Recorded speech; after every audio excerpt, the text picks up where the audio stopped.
Good morning, my dear students. How are you today? That's great to hear. Welcome to our English class. Today, we will learn something fun and interesting. We will explore words with more than one meanings. Words that sound the same but mean two different things. And how to use polite words when we are complaining or making requests. But before we begin, let's start with a short prayer. Lord, thank you very much for another new day in our lives. Please guide us in our studies and watch over our loved ones. Amen. Thank you, everyone. All right, let's begin with a little warm-up. I'll write a word on our board. Now, class, what comes first to your mind when you hear the word bat? Excellent! So bat can mean two different things. One is an animal. The second one is a baseball stick. Isn't it that interesting? Some words can have more than one meaning, and some words may sound the same, but mean two different things. In today's story, we will learn how these words can be tricky. You will also learn how to use polite words when making requests and complaints, just like what we do in real life. Today, I will read to you a story. It's entitled, Who Was to Blame? Written by Anton Chekhov. Listen carefully and think about the words and expressions used by the characters. Who Was to Blame? By Anton Chekhov. An adaptation. First, it was my hat. No, it's my book. Really? If we don't get rid of these mice, they'd be chewing on my clothes next. My uncle Peter Demyanich grumbled. Praskovia, you must do something. But I'm not the one who brought them in, Praskovia protested. She was the household cook. Well, you have a cat. We must make use of it, my uncle declared.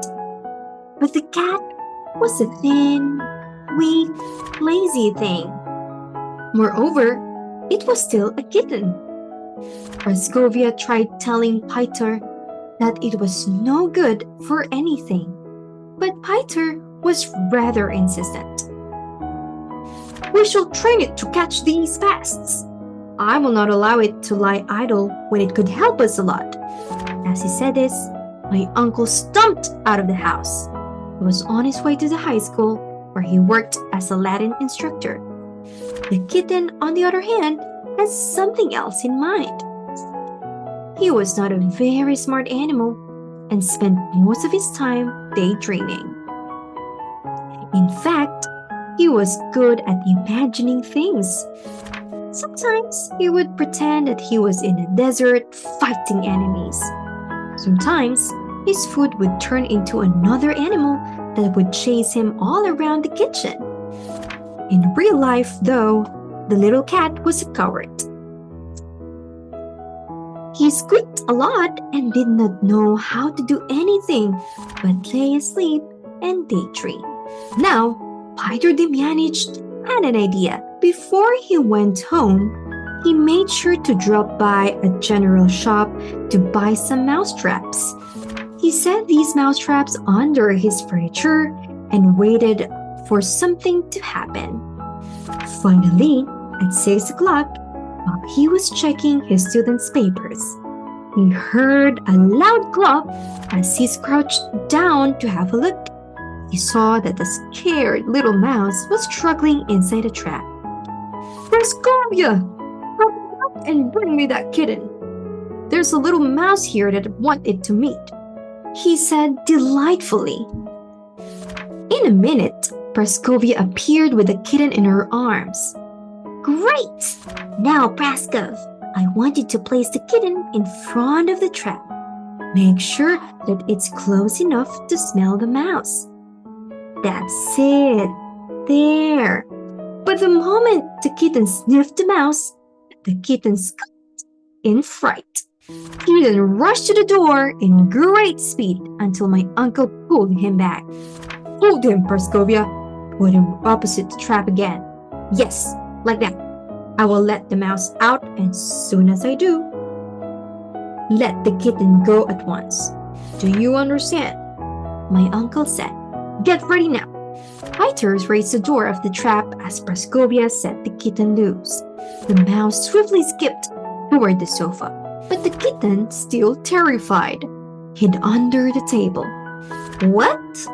It let the mouse escape? That little devil! My uncle screamed. He then grabbed the poor kitten again and pinched its ear. Take that. The next day, Praskovia was ordered again to my uncle's study. He had more difficulty in forcing the kitten out of his hiding place this time. He had been so horrified by what happened yesterday that he no longer trusted Praskovia. Nevertheless, Praskovia brought it to my uncle. Take him here, Praskovia. Make him get used to it first. Peter was saying. Make him learn it. Now, hold him down in front of the trap. But the kitten dashed off again at the sight of the mouse. At this, the mouse broke free and retreated under the furniture. It was soon gone. What kind of a cat is that? My uncle screeched. He let go of another mouse. That useless animal. The same thing happened with a third mouse. The cat was shivering with fright and was scratching Praskovia's hands. Where the fourth mouse was caught, and no improvement took place. My uncle was furious. Get that cat out of here, Praskovia. Throw it somewhere. It's pointless to have it here. I saw the cat 1 year later after these incidents. He grew into a magnificent tomcat and did not at all look like the frail kitten that he was. I watched him trot on the yard for a while until a mouse appeared from the corner. The cat's hair suddenly raised and he hissed angrily. Then, without getting closer to the mouse, he ran off to hide. He was still terrified of mice. Who was to blame? I sometimes feel a lot like that cat. I once spent some time being tutored by my uncle in Latin. And whenever I remember those days, I always see my uncle's face. Then I will turn white and my hair will stand up straight and I will run just like the cat. I am still terrified of Peter Demjanich. What do you think about the story, class? Did you hear any words that sound the same but have two different meanings? Those are called homophones. Now, let's check some words with more than one meanings. Book could mean something to read or to reserve a book seat, for example. Trap could mean a device for catching mice or a situation you cannot escape from. Papers, sheets students write on, or documents or official records. Table, furniture, or postpone or discuss a matter, like table of motion. Very good! Now, let's talk about words with the same sound but different spelling and meaning. Homophones. Meat. Peter said the mouse wants it to meet the kitten. Sounds like meat for the food. Hair, or the narrator's hair stood up. Sounds like hair, an animal. Weight. To stay sounds like weight, heaviness. Though not directly in the story, learners can connect it. Right, or correct, or direction versus right to put words on paper. Did you notice how Uncle Peter talked to Praskovia? Was he polite? Correct. He said things like, hurry up, or what kind of a cat is that? That sounds angry and disrespectful. How could he have said it in a polite way? Okay, first, could you please bring the kitten here, Praskovia? Second, would you mind placing the kitten near the trap? Third, can we try again if you don't mind? Now, let's talk about polite expressions. And some polite complaints like, I'm a little concerned that the kitten is not catching the mice. It seems the mousetrap didn't work as expected. Could we adjust it? I'm worried the mice are still a problem in the house. Can we find another solution?